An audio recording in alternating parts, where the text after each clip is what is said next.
এবছর 50টি শিক্ষা প্রতিষ্ঠানে কেউ পাশ করতে পারেনি, আর এর মধ্যে এগিয়ে আছে দিনাজপুর বোর্ড।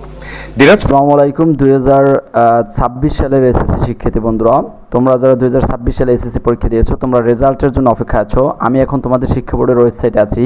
তোমাদের শিক্ষা বোর্ড থেকে যাদের যাদের যে স্কুলে সবগুলো স্টুডেন্টই ফেল করেছে তাদের তালিকা প্রকাশ করেছে। আমি এখানে এখন সব তালিকাগুলো দেখাবো, তোমরাও সেখান থেকে দেখে নিতে পারবা তোমার বোর্ডে কতজন ফেল করেছে এবং কোন স্কুলের সেগুলো মানে কোন বোর্ডের কতগুলো স্কুল ফেল করেছে সেটা তোমার স্কুলও সেই বোর্ডে আছে কিনা সবগুলো তুমি দেখে নিতে পারবা। চলো তাহলে সেগুলো আমি দেখে আসি।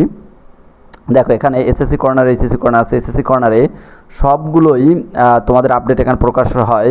তুমি যদি চ্যানেলটি সাবস্ক্রাইব করে থাকো, চ্যানেলটি তোমার সাবস্ক্রাইব করা থাকলে এর পরবর্তীতে তোমার রেজাল্ট খারাপ হলে তুমি কিভাবে ফেল থেকেও কিন্তু পাস আনা যায় বা রেজাল্ট কম হলে বাড়ানো যায়, সেগুলো কিভাবে তুমি বাড়াবা সেটাও আমি দেখিয়ে দিব রেজাল্ট প্রকাশের পর।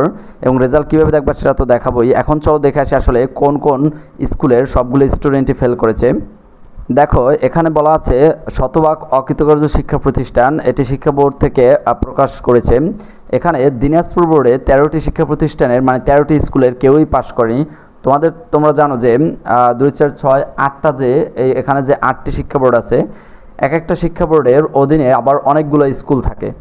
যেমন দিনাজপুর বোর্ডে কিন্তু অনেকগুলো স্কুল আছে, তার ভিতরে যদি সেখানে 50টা স্কুল থেকে পরীক্ষা নিয়ে থাকে তার ভিতরে 13টা স্কুলের অর্থাৎ টোটালি একটা স্টুডেন্টও পাস করতে এবছর পারেনি, সবাই ফেল করেছে।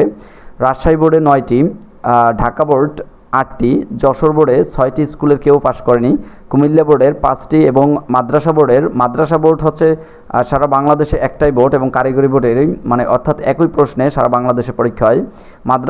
মাদ্রাসা বোর্ডের 4টি প্রতিষ্ঠানে কেউই পাশ করতে পারেনি, ময়মনসিংহ বোর্ডের 3টি এবং কারিগরি বোর্ডের 2টি।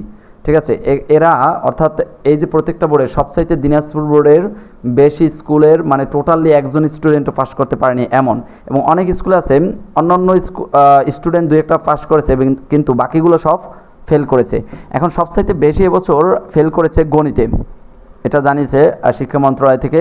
গণিতেও এমসিকিউতে, কিন্তু এমসিকিউ যেটা হয় অনেক সময় তোমার এমসিকিউ খাতা দেখায় ভুল হয়, অথবা তুমি পেয়েছো ধরো 21, তোমার 21 লিখতে গিয়া 1 আগে দেয় এবং 2 পরে দেয়, 12 হয়ে যায়। আবার অনেক সময় দেখা গেছে টোটাল মার্কস তুমি পেয়েছো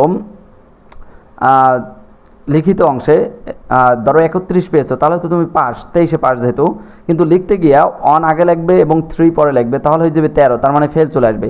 এখন সেইটা যদি হয় তাহলে বোর্ড চ্যালেঞ্জ করে তুমি বাড়াইতে পারবা তোমার রেজাল্ট, সেটা